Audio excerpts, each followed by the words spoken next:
left here in '68, there were basically 2 studios.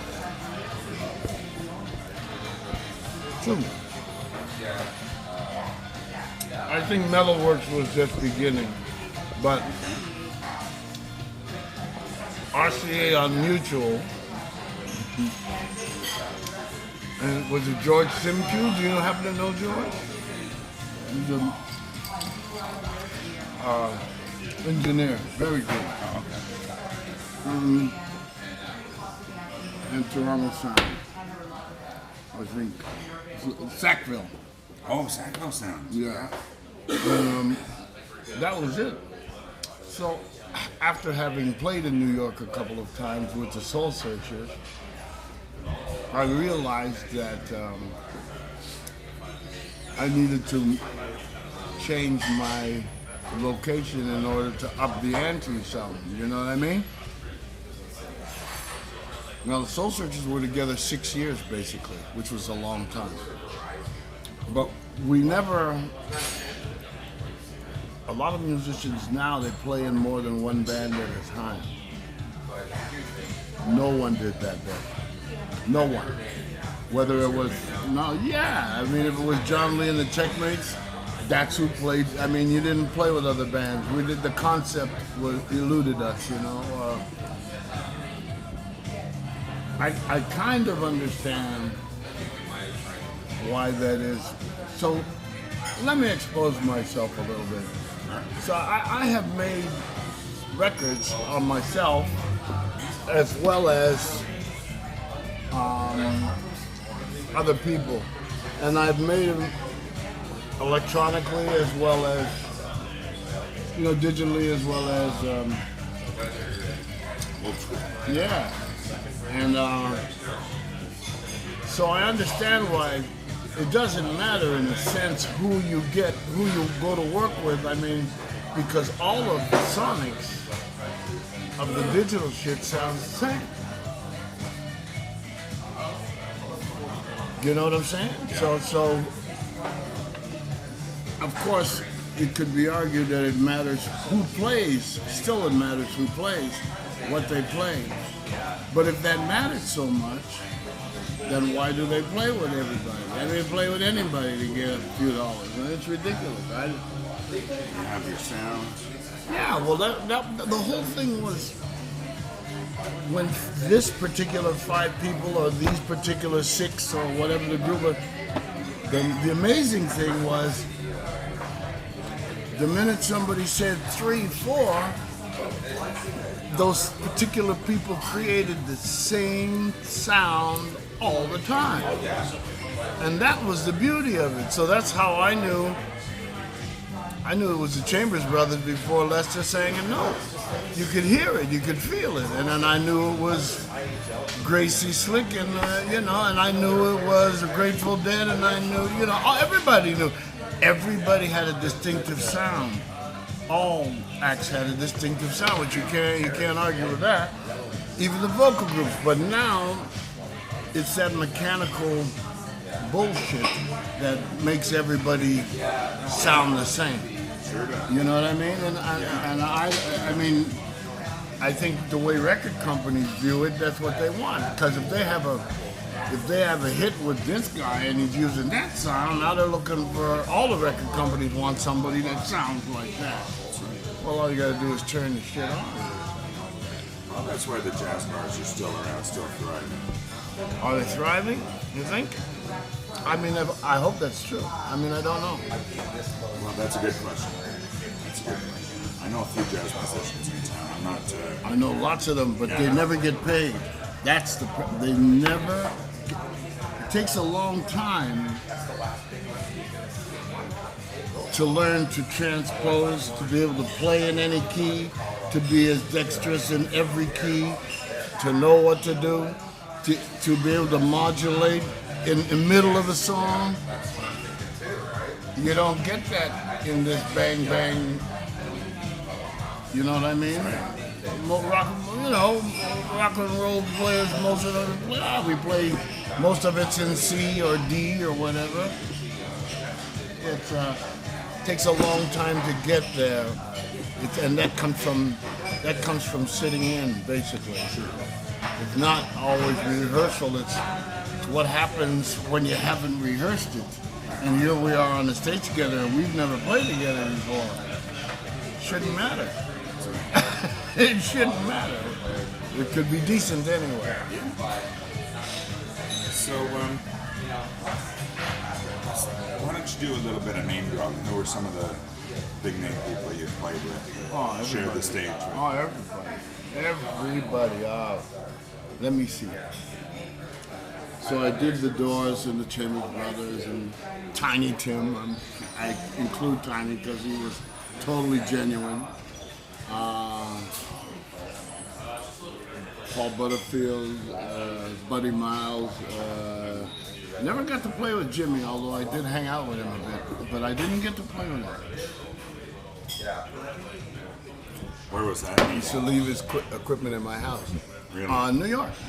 Everything was in New York. As I said to you, I knew that, once or twice or three times that the Soul Searchers went there to play.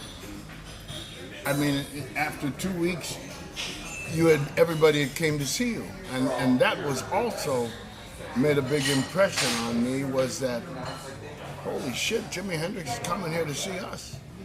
And he's coming every night. And here comes Richard Pryor. And here comes, you know what I mean? All of that stuff. So I said, well, something must be happening that I was sure that I could compete with anybody I was seeing. And we weren't getting that. We were a very popular group in this country. But there was that ceiling that you could only get so far, and then you had to go. So, band broke up. Probably was part of the cause of it breaking up. I left. I just split. I didn't do a lot of planning either. I just left.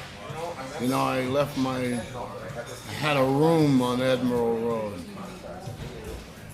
I'll never forget this. It was summer, June. I had a room on Admiral Road. A room. I couldn't pay the rent. And I couldn't, and so I turned on the TV to prevent myself from hearing the landlady grumbling about not getting her rent, right? And here was, on the TV, was a rerun of the Soul Searchers CBC special. That was the final irony to me. I said, wait a minute. I can't pay the $32 that I owe this woman, and I'm on TV nationally? Something's wrong here. Perhaps maybe I need to step out on the limb, right? Where all the good fruit is anyway, as they say. That's what you gotta go out there to get it. So I did. That was 1968, so I played with everybody. I'm leaving a bunch. Of course, I was on Stax Records, so I played with everybody at Stax, the film Watt Stax, everybody. Everybody's in that movie. Rufus Thomas and Steve Cropper and Mac Rice and the Mad Lads and Isaac Hayes and you name it, they were all, staple singers. And where was your favorite place to record? Memphis. I rather record in Memphis and in Muscle Shoals. I loved Muscle Shoals. You know what? There's no clocks in the studio in Memphis or in Muscle Shoals. It's got nothing to do with time. You know what I mean? It has to do with, let's tie this knot that folks call a groove, right? That's what it is. And there's a song, a 9-minute song on my first Stax album. It was my second album. My friend Smitty, after the band broke up, he decided that he would go to LA, right? First he had a hit with Motherload. Do you remember Motherload? When I Die? So he wrote that and sang it, and him and Steve Kennedy were in that band. And I'm in the studio in Memphis, Tennessee, and living in the Lorraine Motel, 4 doors down from where Dr. King was murdered. This corner room that I had, I got married in Memphis, and this room that I had, Steve Cropper put me in this room. This was Otis Redding's room, always. This is a room that I spent 7 months in. So I had my first marriage in Memphis, and I stayed in that room. So anyway, Smitty comes to Memphis on his way to Los Angeles. We were so glad to see each other because, I mean, me and Smitty were like brothers. You know, we were really close. Later on in our lives, we fought a lot when we started to write together. You know? Business was always business, of which he was not adept at all. But he could play his ass off. That's what he could do. And he could write. So anyway, he came to Memphis, and I introduced him to Steve Cropper in this moment. And Steve said, well, come on downstairs. Well, in Steve's studio, he was around the corner from Stax. It's Trans Maximus, and that's where I made my record with him for Stax, but around the corner. And so the booth was upstairs, and you walked down the stairs to the floor of the studio was downstairs. So he invited Smitty, come on downstairs. Of course, Smitty and I have been jamming for years. And Cropper had been jamming for donkey years. So like I said, we go downstairs. Smitty has a lick he plays, and Cropper has another lick, and I had some lyrics that came running out of my mouth. It's the hit from that second album called Time for Me to Love You. A 9-minute long jam that we got into on the floor. That's what I'm talking about. You need to have that experience every night. If you're playing with somebody, that's why we do this. It certainly isn't for money.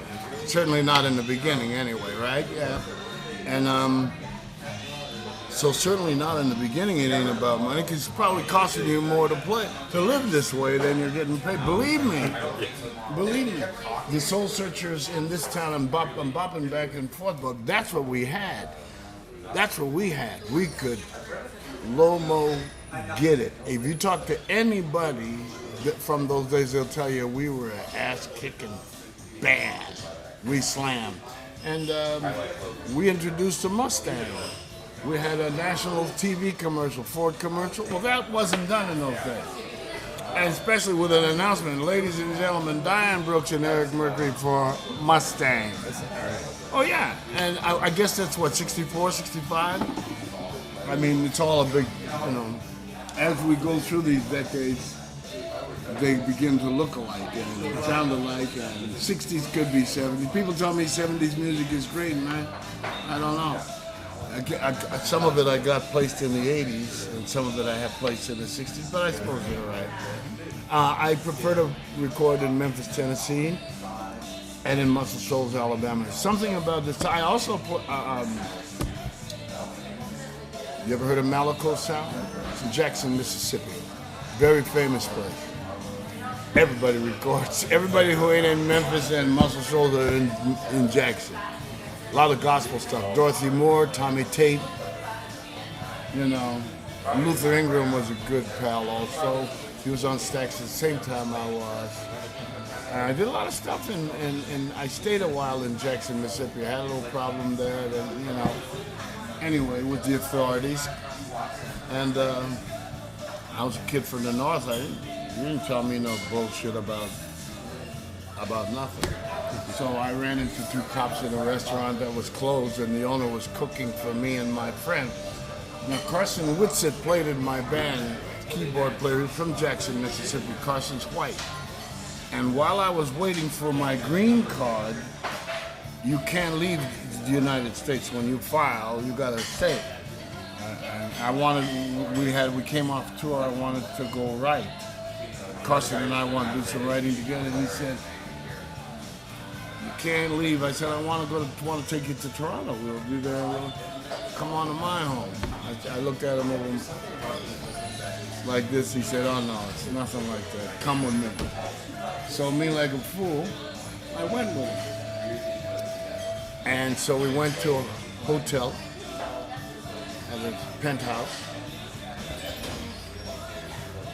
Jackson, Mississippi. I'm going to say that again. Jackson, Mississippi. It gives me chills when I take it. So, anyway, guy named Baba owned the hotel, and he was glad to see Carson. He'd known him. I guess Carson had worked in the hotel. So he said, listen, when everything closes up tonight, come. You guys are writing upstairs anyway, so when you're finished writing, come downstairs and I'll cook you a late dinner and we'll talk. So we came down, and the hotel, there was sort of like a little plaza in the walkway of the hotel, right? Am I moving around too much? So we're sitting downstairs. The restaurant is locked, but you can see in. So here comes these two cops, checking the doors on all of the little shops in them. And they wave at Bubba, and Bubba waves him in. Come on in. I want you to meet my friend from Canada. Now get this. It's 1969. I don't look like I look then. I had the afro and these shirts that would turn you, give you a psychedelic trip to look at. I'll never forget this because these cops looked me up and down like I was from another planet. Of course, I had on these crushed velvet striped pants and loud and all this shit around my neck, was the love beads, the whole thing. So a discussion ensued. Now I don't want to. I don't want to talk about nothing that will inflame anything. At the same time, anyway, the war was on fire. It was Vietnam War, and all of us were against that. So they started discussion. These guys were so ignorant. Two white cops. These guys were so ignorant. When they found out that I'm from Canada and I'm living in the United States, get this. One of them suggested that the reason that I'm living in the United States is because I don't want to go to war. I had to explain to him it's the American kids that are running, and in the middle of my explanation I realized I'm talking to Joe Redneck. He don't know what the fuck I'm talking about.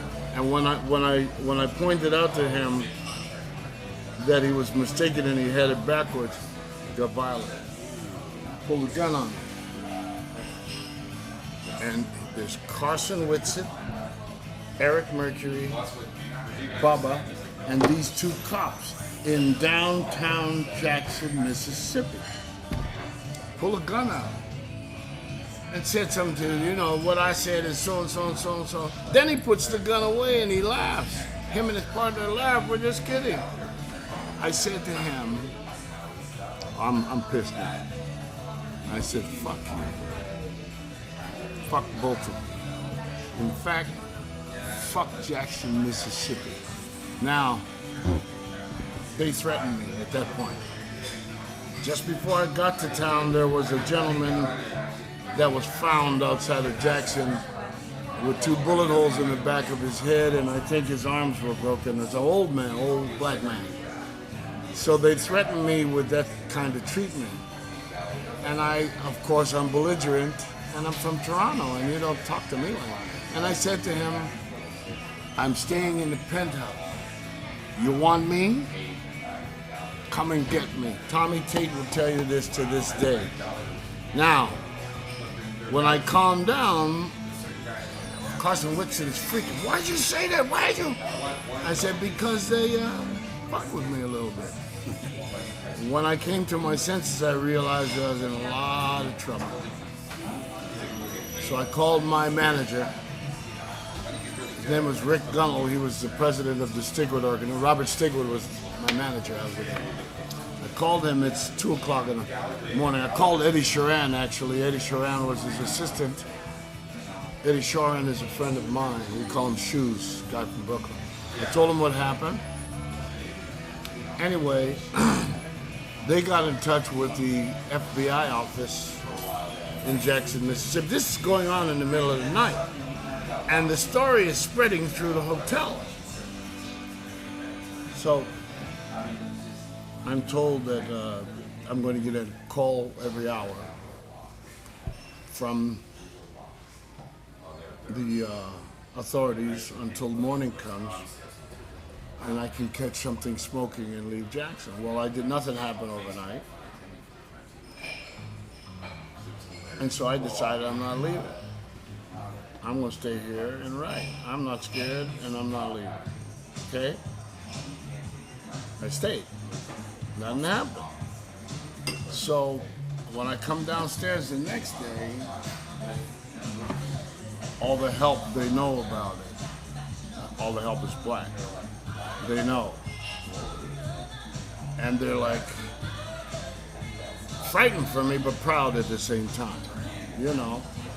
Anyway, we went to the studio that day and recorded the stuff that we had been writing at Malaco Sound, and a woman named Hazel Brandon Smith. You have to look her up. She's a civil rights Pulitzer Prize winning woman, a white woman. She came to us, said, I heard about what happened. She said, anyway, we became sort of friendly, and that was kind of the end of it. But I loved recording there. I went to, who's the guy with raindrops keep falling on my, the next day. Engelbert. Yeah, we went, no, that's not Engelbert. What's his name? B.J. Thomas. We went to his club. He had heard about it. I met him and he had heard about this shit. Anyway, it was, and a gentleman named Joe Lewis. Joe Lewis is, I think, with the, was it RIAA, one of those recording organizations, you know, that they count the records and the rest of that stuff. But he invited me to his home. He was a black gentleman and kind of a civil rights advocate in his community, you know. It was deep. It was deep. I took a tour of Tougaloo, of the university there, Tougaloo, and a lady who was a professor there. She invited me to stay in her home, which I did. Her son and I became good friends, Irvin Hunt. Everybody lives out west now. Everybody's in, all of those who are still alive. Everybody lives in California and in Las Vegas. Anyway, if I get a chance, I am going to get a chance. I'm doing it. I'm preparing some stuff. I want to go down south and record. Then I want to go back to, I'm not sure where I'll go back to. I'll find out. Go ahead. Cool. Well, let's take a wee break, have another drink, and we'll come right back with a little more from Mercury. I think I should eat something.